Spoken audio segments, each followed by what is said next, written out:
Nuestro Padre y Dios, Yahweh, el supremo Elohim de la eternidad, formó de cero a un pueblo diferente, comenzando con un hombre, Abraham, cuya fe probó hasta lo inaudito. Desde entonces hallamos una historia única, una historia de pactos y promesas, de amor y castigo, de caída y levantamiento. Esa es la historia de Israel. Israel, que literalmente significa uno que como príncipe lucha por la causa de Yahweh y triunfa. Esta exaltada definición no es una mera variante etimológica, sino una portentosa realidad, mucho más extraordinaria de lo que los propios judíos hayan entendido o que el cristianismo haya percibido alguna vez. Este carácter de príncipe yehudí que lucha con conocimiento por la verdadera causa del reino de Yahweh hasta llegar al triunfo final con el Mesías, es naturaleza y vocación de todo santo lleno del Espíritu.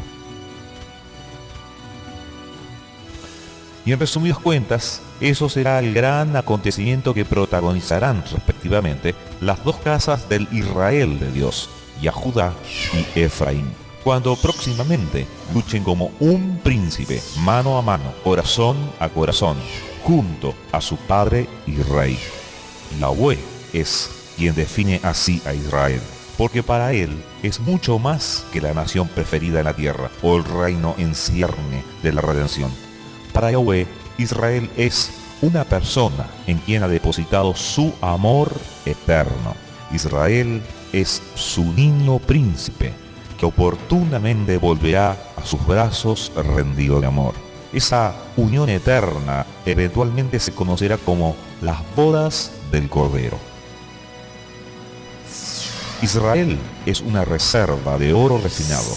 Durante más de 2 milenios de postergación temporal por parte de Yahweh, la descendencia de Jacob destiló esas riquezas al mundo entero.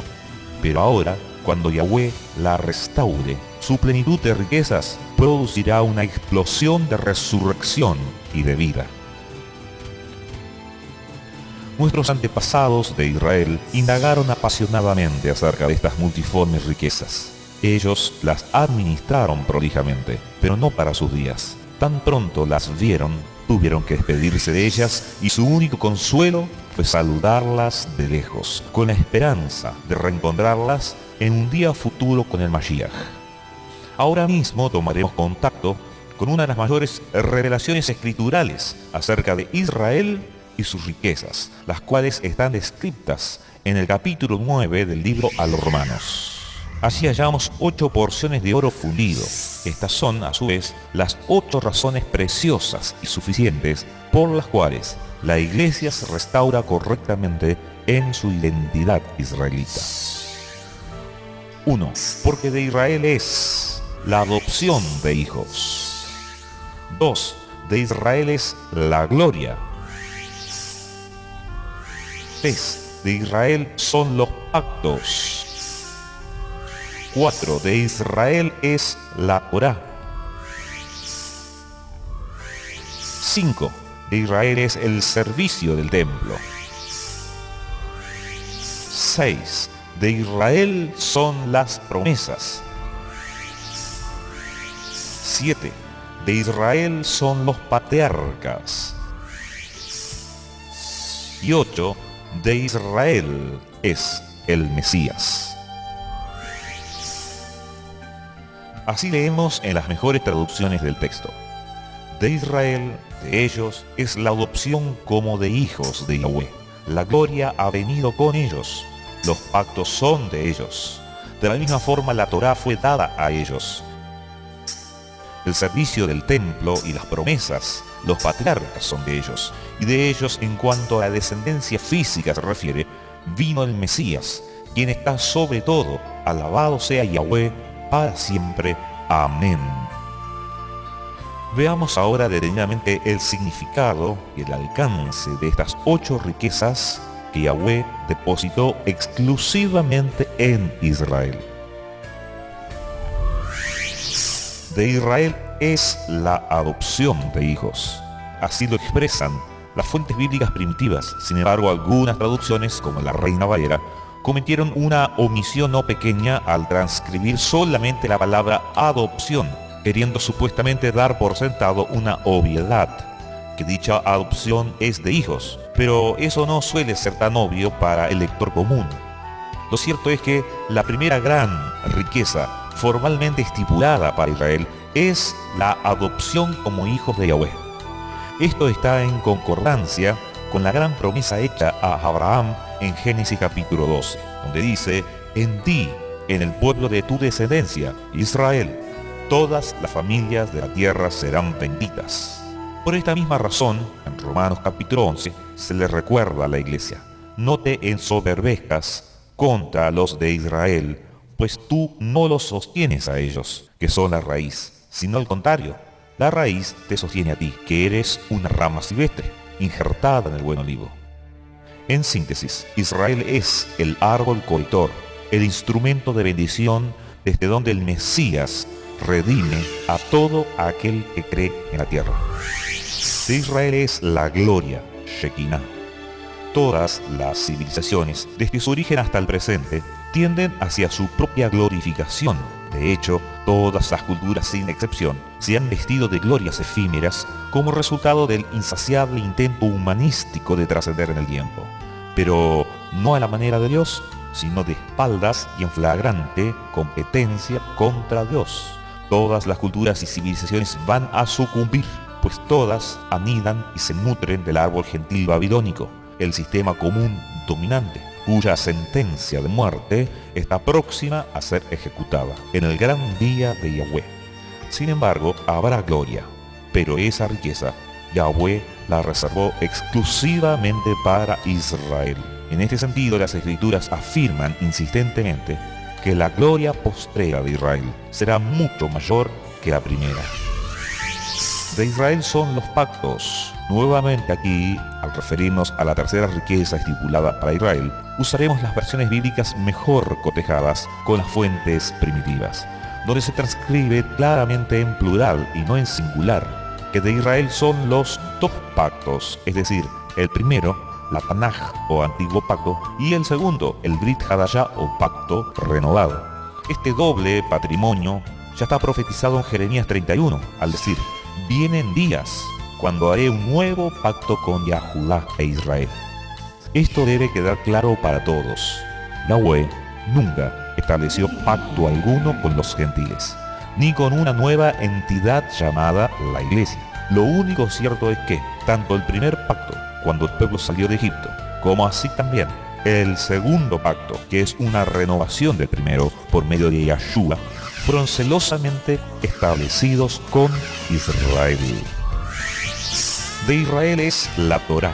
La promulgación de la ley, que está formulada en la Torá o Pentateuco, es la cuarta riqueza concedida a Israel, la cual no solo fue entregada a los israelitas, sino que fue escrita y reafirmada mediante las vivencias de este pueblo, quien además posee hasta el presente el rol de preservar su integridad. La importancia de la Torá reside en su carácter de basamento, sobre la cual se estructuran el resto de todos los escritos bíblicos. Toda la escritura se apoya en estos 5 libros fundacionales.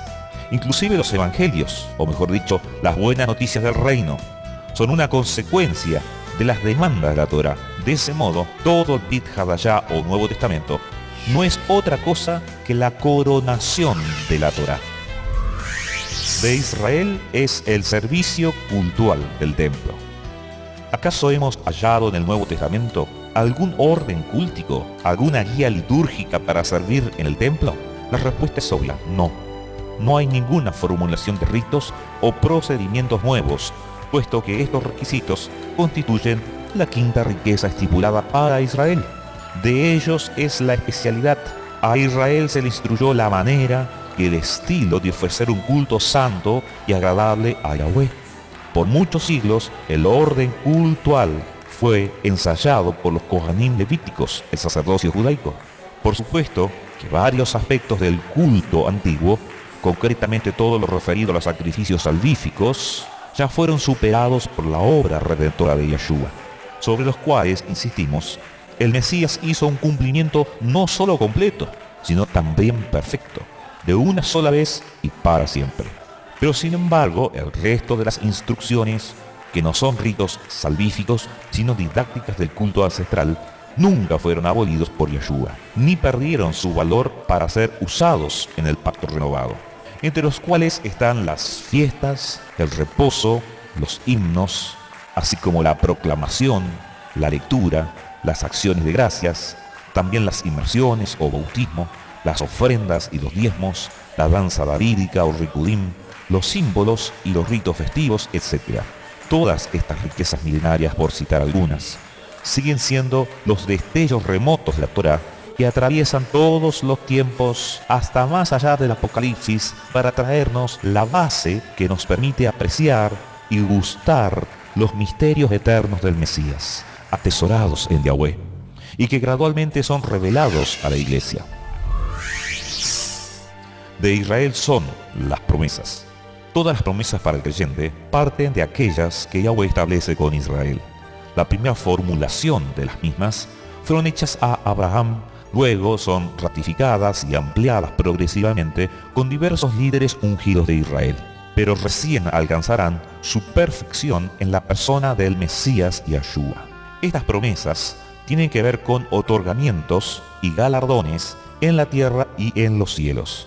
Algunas promesas se activan en el presente siglo, otras en el reinado milenial y aún otras en la eternidad.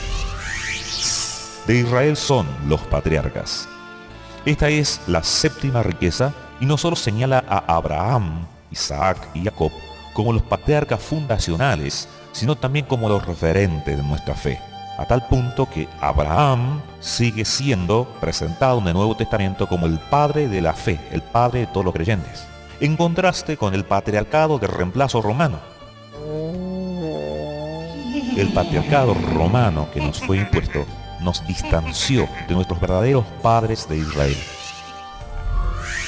De Israel es el Mesías. Y así llegamos a la octava riqueza de Israel, siendo este el mayor de todos los tesoros, Yeshua, el Mesías, cuyo linaje y ADN físico está celosamente ligado a la nación de Abraham.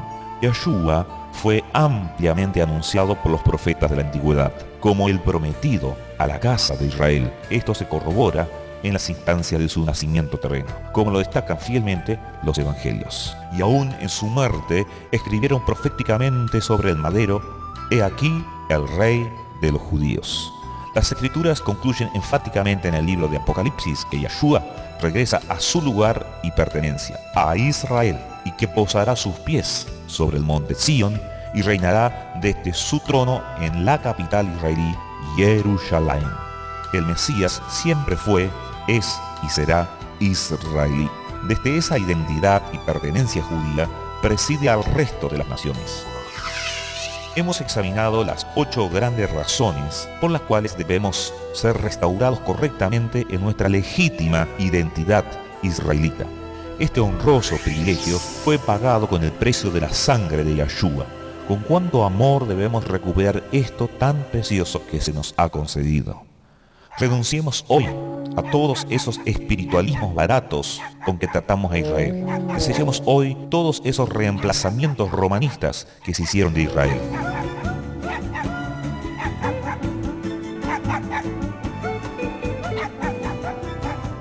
Este privilegio ignorado y encubierto por los siglos resurge en estas horas postreras con esplendor y urgencia, porque el Mesías de Israel está regresando a su nación.